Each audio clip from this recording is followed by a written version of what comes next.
Khalid Sharif again, another one of my videos, this time at the request of my patients. They're asking for what sort of exercises they can use for rotator cuff disease, for impingement, and it applies also after I do surgery on their shoulder.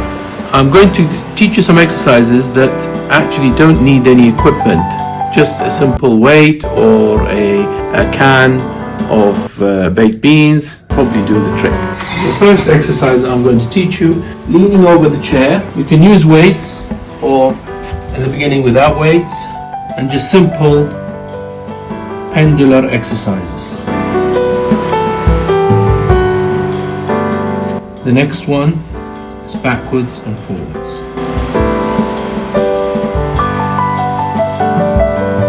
The next one is a rotation type of exercise.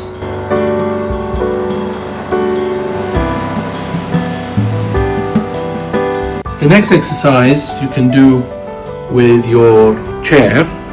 Lean over the chair and step backwards and let your shoulder take on the weight. The stronger your shoulder becomes with time, the more you can step backwards and take more of your weight on your shoulder. The next exercise we're going to do is targeting the four muscles of the rotator cuff.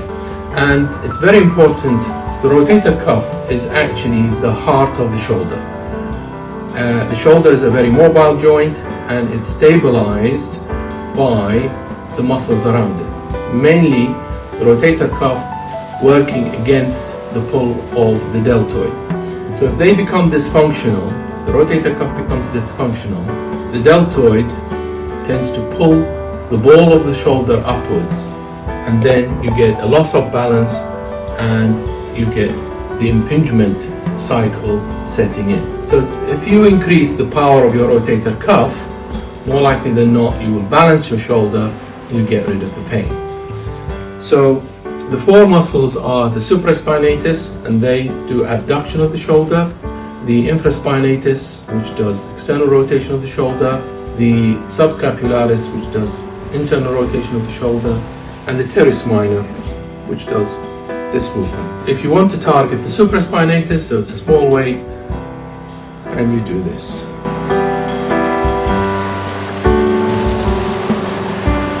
You're doing it in the scapular plane. The scapula is actually tilted a bit forward, so you do this in that way. The infraspinatus is doing it like this, external rotation. To make it more effective, you have to do it against gravity. What I suggest you do is you lie down on the floor, you hold the weight or the can, and you do this. So now, what you're doing is internal rotation against resistance. That is targeting the subscapularis. And if you lie the other way, when you do this way, then you are targeting the infraspinatus and you're doing external rotation. The other one is to do the teres minor, which is basically a throwing action like this. Now, a simple exercise I also teach my patients, which is to get on all fours like this and to take weight on the shoulder and to rock backwards and forwards. Another very useful exercise is to actually reach up and slide your hands against the wall. Another very useful exercise also is to do these exercises in an isometric fashion. So isometric fashion means that you do it without moving it. So, for example, if you hold it the weight like that and you don't move and you just take the weight, this is isometric, working against the supraspinatus. If you're lying down and you just hold the weight like that, this is isometric against the infraspinatus. Thank you very much. I hope that was useful. I've concentrated on making a video with very little equipment required. Let's see you in the next video. Thank you.